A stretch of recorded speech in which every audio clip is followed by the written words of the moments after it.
their friendship, which had never died. Sometimes Evie thought the whole growing up thing was a myth. Here she was, 10 years on from uni, and nothing really felt any different. People their age all just revolved around, bumping into each other while repeating the same patterns as before. The only difference was that some of them had mortgages or kids or marriages or a combination of all those things. There was another difference this time, though Evie wasn't going to tell Sean about it. Not right now. Maybe later. Yeah, I know. She's usually so good at giving us advance warning. The low and sympathetic tone in his voice made it worse. He leaned over and ruffled her hair in the way that only he got away with. Don't worry. You're still her favourite. Something in his face hardened, a tightening in the dark brown skin around his eyes. But she always runs. She hasn't in a while. Evie swallowed and looked down at her fidgeting fingers, running up and down the condensation on her glass. That's all. Around them, more tables filled up with people coming in after work. Someone yelled at a game played on a TV, and the clack of balls on a pool table cut through the noise. Sean sighed and grabbed his beer, taking a long sip. Yeah, it's been a while. I wonder what set her off this time. Evie reached for her own drink, sitting up only enough to manage a sip, hoping to hide the guilt that was probably lacing its way into her eyes as it was her chest. Yeah, she said, glass hitting the scratched table with another dull thud. I wonder. Sean's lips pressed together, lines crinkling around his eyes. Then he grinned. Evie and Tilly. Oh, no, he was singing. We're acting silly. One dressed all frilly, the other with a glare that was oh so chilly.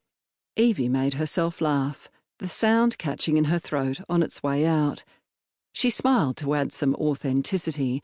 The rhyme had been made up in late-night bars in the depths of university, back when none of them had any of these lines around their eyes, and they still kind of thought that anyone over 30 knew what they were doing.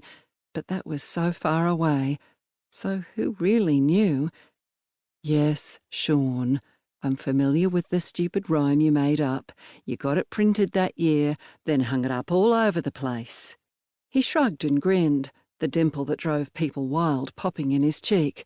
Look, you two are you two. Best friends, 2 peas, birds of a feather and all that. She'll come back. The lump that had been in her throat since the day Tilly left swelled, and she swallowed, forcing that smile to be a little bigger. Yeah, I know, like always. Yet they were long out of university. Things were changing. Things had already changed. Surely it was getting a bit old for Tilly to be running still. That thought was stupid. What did age have to do with anything? Evie knew that better than most. Some things stuck. Age didn't seem to have anything to do with that. The first postcard came 2 weeks later. It almost joined the others in the box Evie kept hidden in her bedside table, only ever brought out to add to the ever-growing collection. This one was sent from a little town down south, not even that far from Perth, and Evie did everything to resist the urge to head there and search her out. That wasn't what you did when Tilly ran. You let her go and hoped she was fine, and she always came back, sometimes weeks later, sometimes months. One memorable time, it was almost a whole year.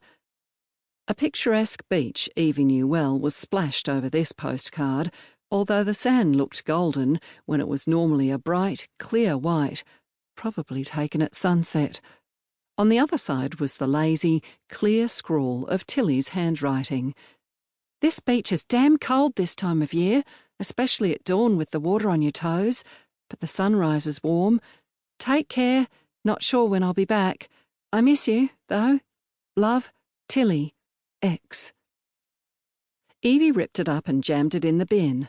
That didn't help. The lump in her throat grew and grew as she crossed her arms and glared out the window. Her nails bit into her palms, her teeth grinding together. On the table, her phone sat innocently. It was tempting to call Tilly, even if only to yell at her and then hang up.